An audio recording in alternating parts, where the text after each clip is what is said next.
Welcome in to another episode of the Barnes on Bama podcast. I'm your host, Owen Barnes, and we have a couple things to discuss. So first off, I actually have something I want to discuss that was posted over on Twitter, courtesy of a really great follow if you're in the Tuscaloosa area, Ryan Phillips. Ryan Phillips of The Patch is somebody who has written quite a few articles and covers not just sports related topics, but a lot of like crime related topics. And he posted an update, kind of a 2 year in the making update as to the Darius Miles case. I know a lot of people followed that when it actually happened. So if you are curious about what the most recent updates as it relates to that capital murder case and the unfortunate death of the young lady in Tuscaloosa, check out his article. I did retweet it. I'm going to link it also in the bottom of the description. So if you are interested in that, I really would recommend checking it out. Ryan's as good as it comes when it comes to content related to stuff like this in Tuscaloosa. And I really, the work he does is better than most I've seen from a journalistic standpoint. There is some opinion to it, but obviously it's true journalism. When you look at the content and the facts that as he presents them, he tries to keep as much bias out of it as possible and does a really good job. So if you are curious about that case, like I said, I'm going to link that in the show notes and in the description. Really check it out. I know a lot of people followed that case, especially that are used to Alabama basketball and have followed the team closely for the last few years.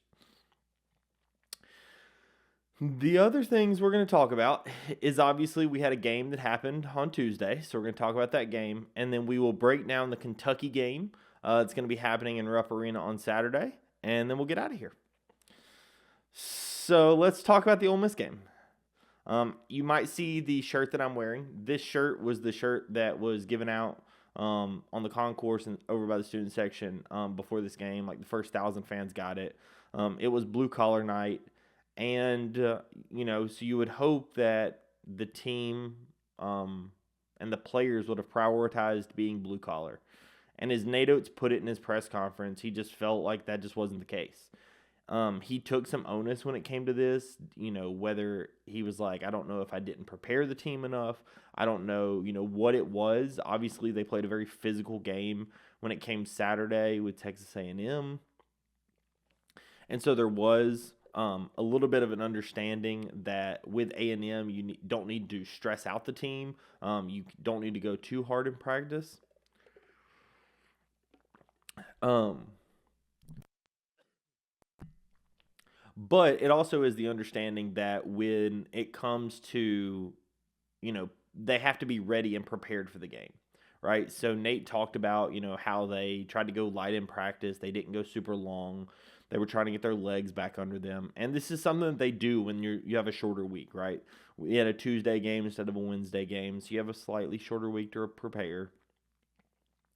But so did Ole Miss, right? Ole Miss also played on Saturday, also, has the shorter week to prepare. And it didn't seem to affect them as much as it did Alabama. Now, granted, we played Texas A&M. Ole Miss did not play as physical of a game. But this definitely seemed to play in a good bit during this game. The other thing that when you look at this game is, a lot has been made this season about Alabama's defense, right? Cliff Amori was brought in to be the defensive stopper, to be the rim protector, and to really shore up the defense because last season defense was a massive problem. And unfortunately, this game, the defense wasn't our issue. This season, defense has been a large percentage of the problem. Prior to this game, Alabama actually had the number 2 offense in the country. Their offensive rating did go down a good bit after this game. Oddly enough, their defensive rating went up, right? So when you look at what the problem was in this game,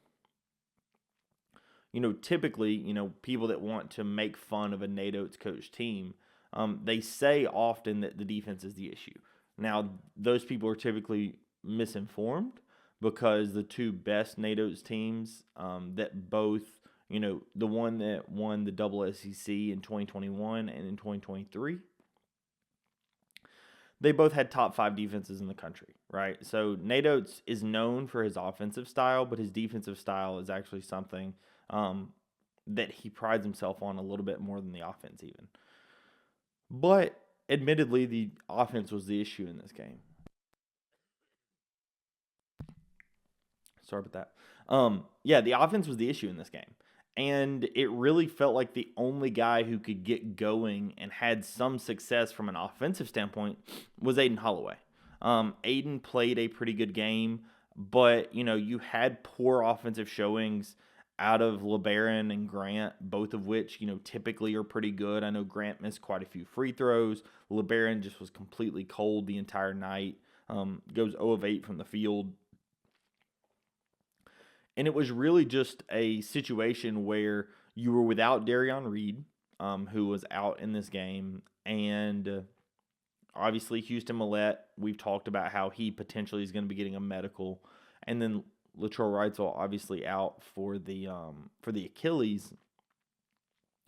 So you had a fairly short rotation. You had 9 scholarship guys ready to go, and unfortunately, you only really had 2 guys that came to play.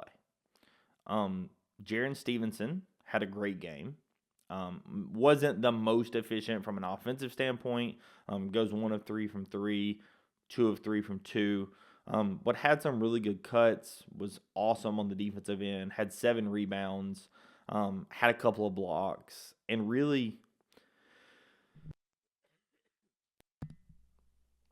has come into his own from a rebounding standpoint, right? And from a defensive standpoint. Nate talked about how they had kind of told Jaron, hey, some of the best defenders we've had, it's not like they don't make mistakes, right? You may make a mistake, but you use your athleticism and your talent to make up for said mistake and be able to get a block, right?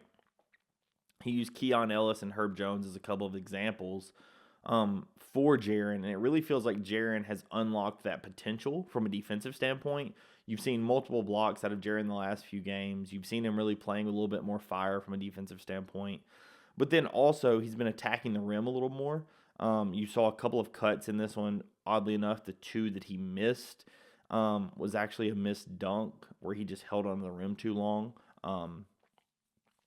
and ended up, missing the dunk.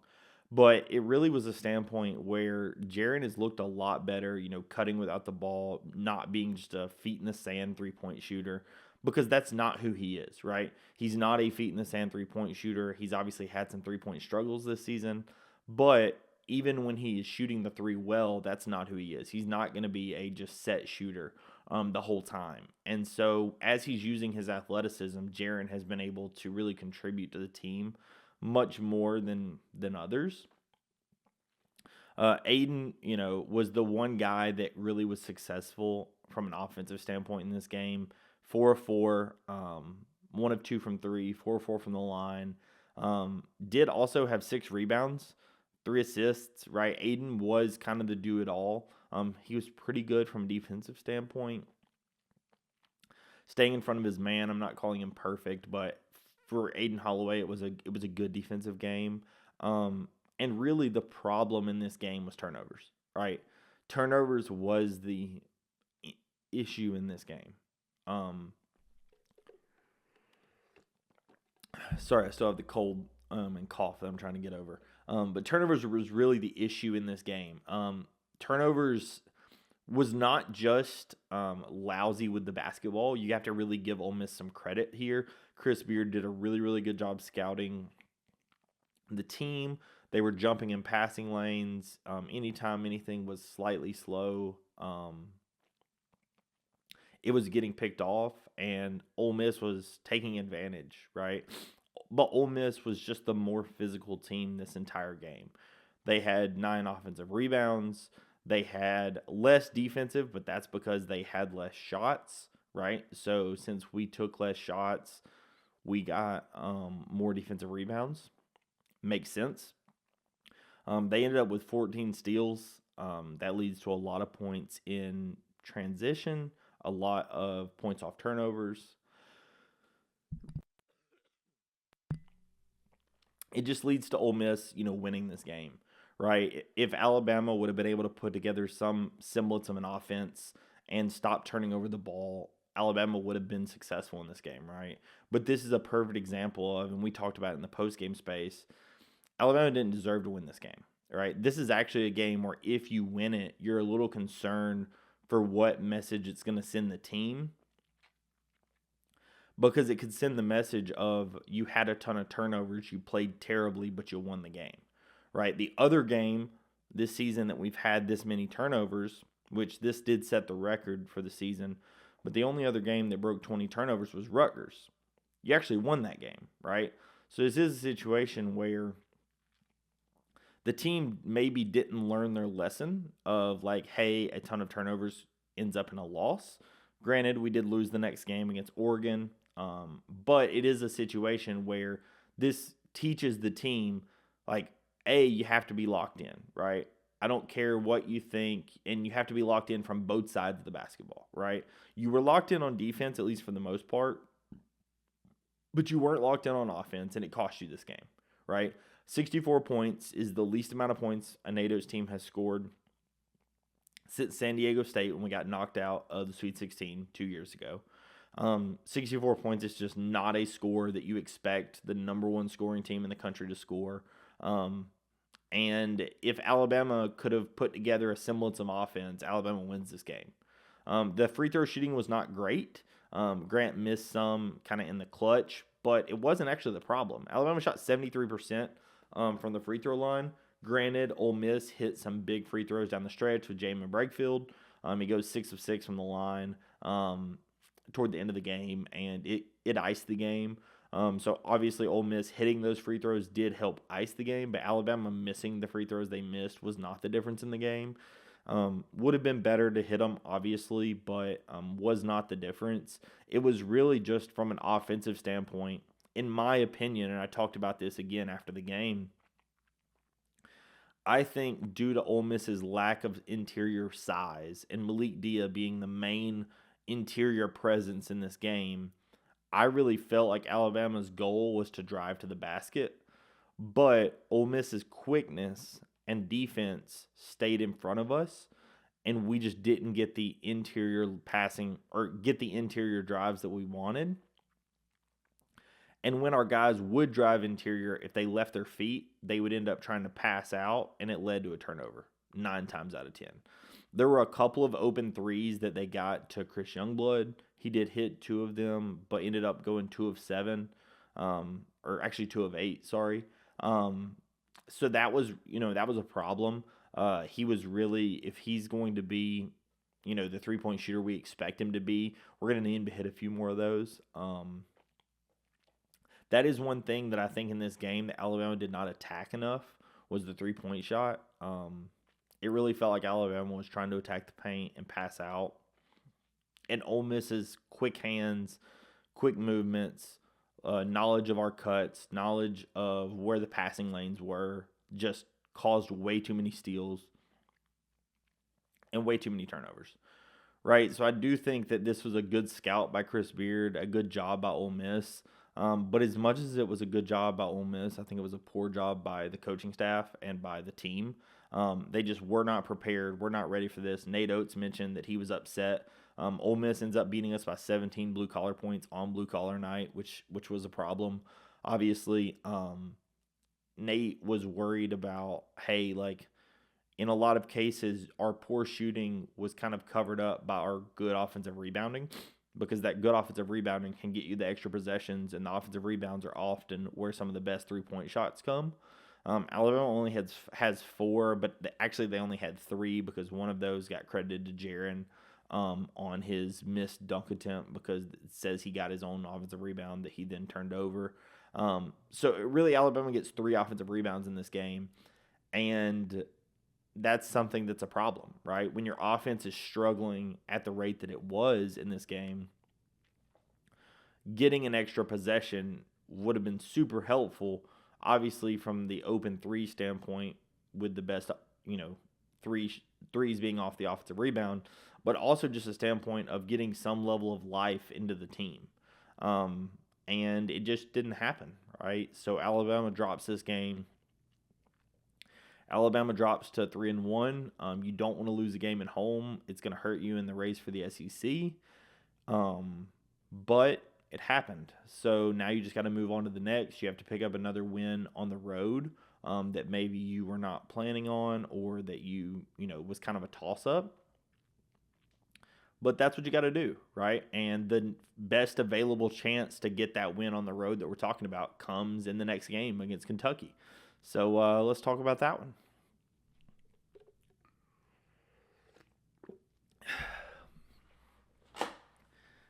As I mentioned, our next game comes in Rupp Arena against a good Kentucky team.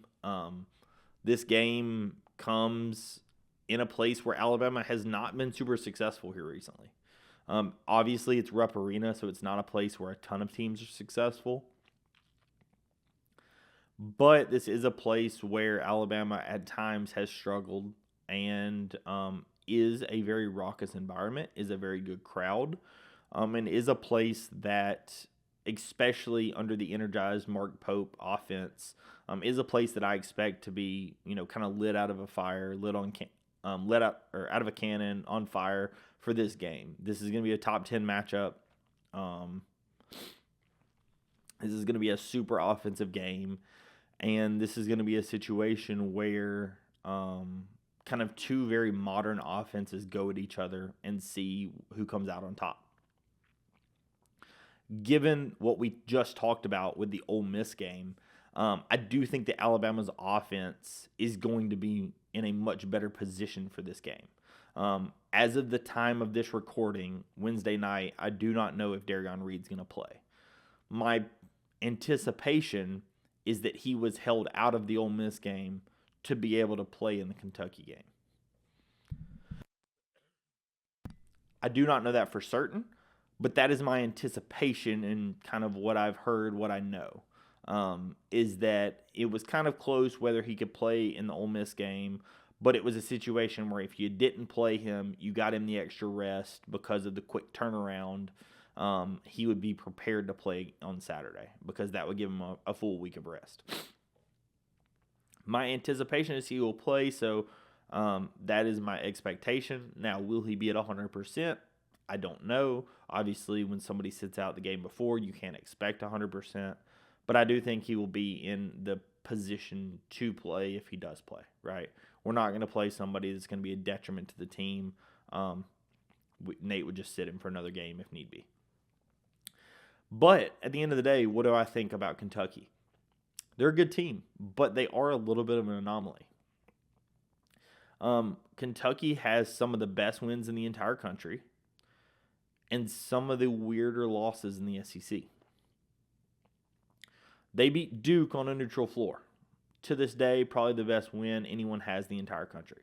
With how good Duke has looked, that's been an incredible win.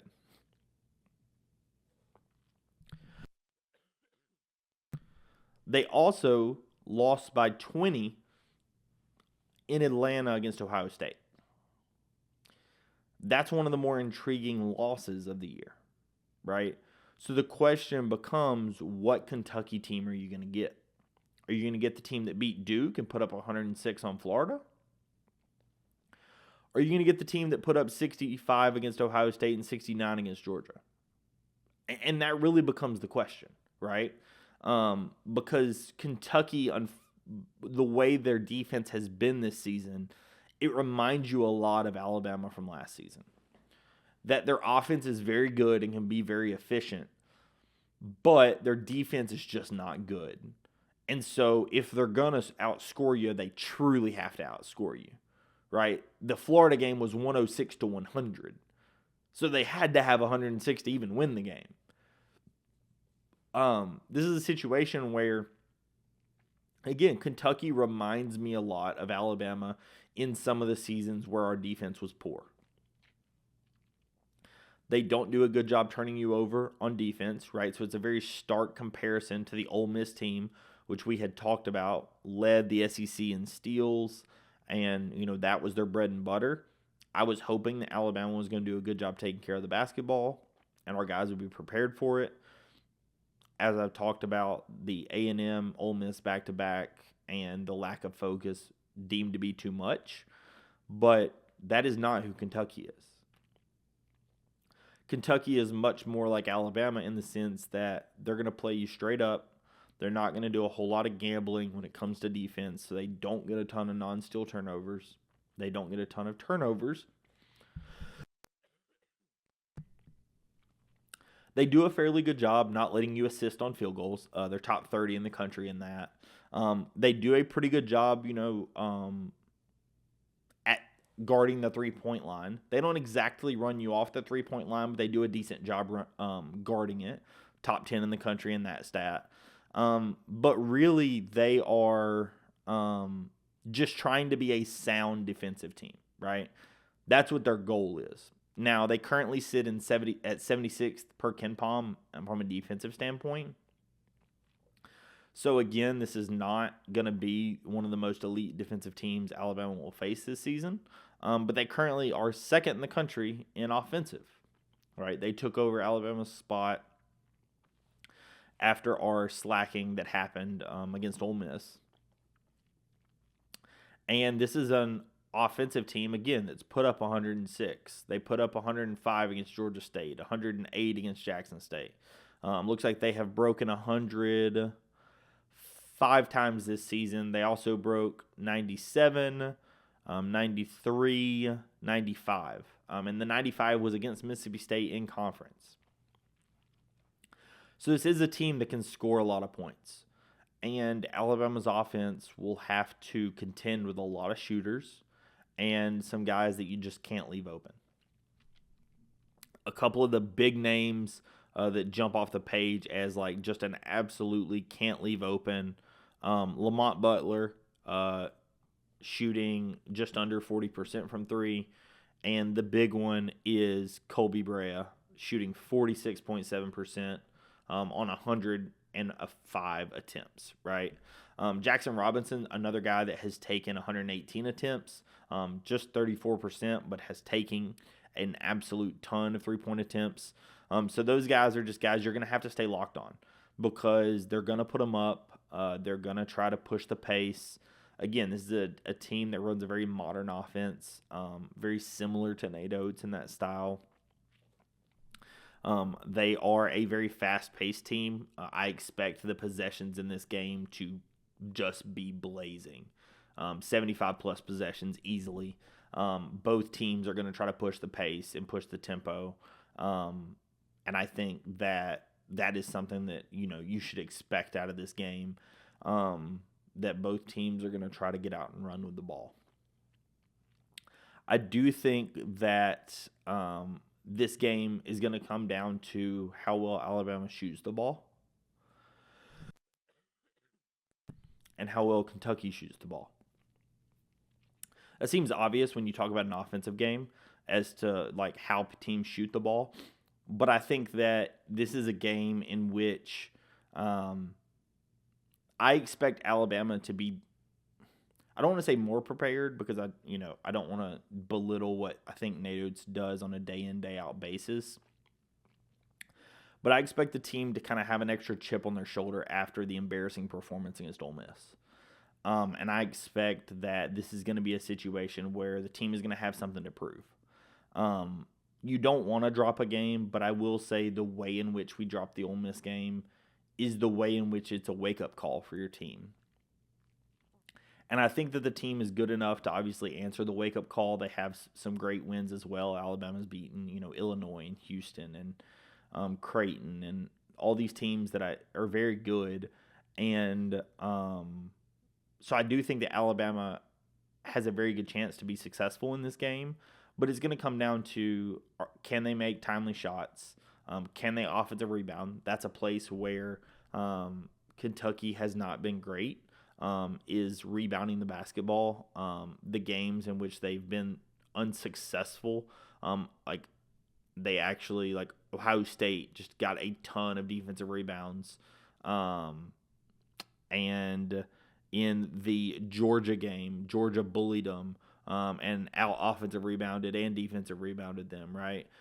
This is a situation where in a few games that they have struggled and lost, they got bullied a little bit on the glass, and obviously they shot poorly, putting up only 69 points when they shot 24% from three against Georgia, and then when they put up 65 against Ohio State, they shot just 18% from three, right? So these are a couple of games where when the shooting does not go Kentucky's way, they struggle at times to find other offense.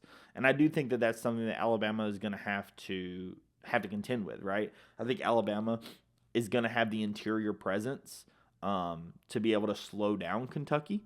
I think that Kentucky, from an interior standpoint, does have guys like Amari Williams that are very good, and Andrew Carr very good. So they're going to have some size similar to Alabama in that front line. Brandon Garrison, another guy that's 6'10", 6'11". So they do have some size in the front line, unlike Ole Miss. But I do think that this is a situation where Alabama will, again, have that extra fire lit under them and be looking to get extra offensive rebounds, right? Again, they were embarrassed against Ole Miss, and this is kind of your time to prove it on the biggest stage. In Rupp Arena against Kentucky, nationally televised game, 11 o'clock. All eyes will be on this game. If you win this game, it's going to be talked about all day. It's going to be talked about all weekend. This is a very, very big game, and a game in which I do think, because of the lackluster performance on Tuesday, I think it's just going to have the guys fired up to an extra level.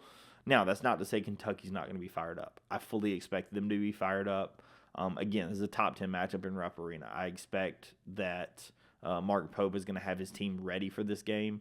I do think that Alabama has a good chance of winning, but this is such a tough one for me to pick.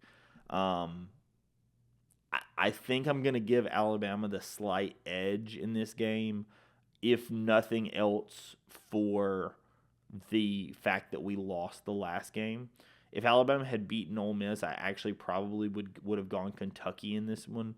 But I do think that there is something that comes with Nate Oates being fired up in a way that I've never seen in a post-game press conference, kind of challenging his guys in a way that he doesn't typically in a post-game press conference, and upset about, again, blue collar, upset about the offense, upset about the lack of what he felt like was intensity and care. And, there was just things that you don't always see out of Nate Oates, even when it's a poor performance. Like, this is one of the more fiery press conferences I've ever seen out of him in a loss. And, I watch all the press conferences. I do a lot of this, and this is one of the more fiery press conferences I've ever seen out of Nate.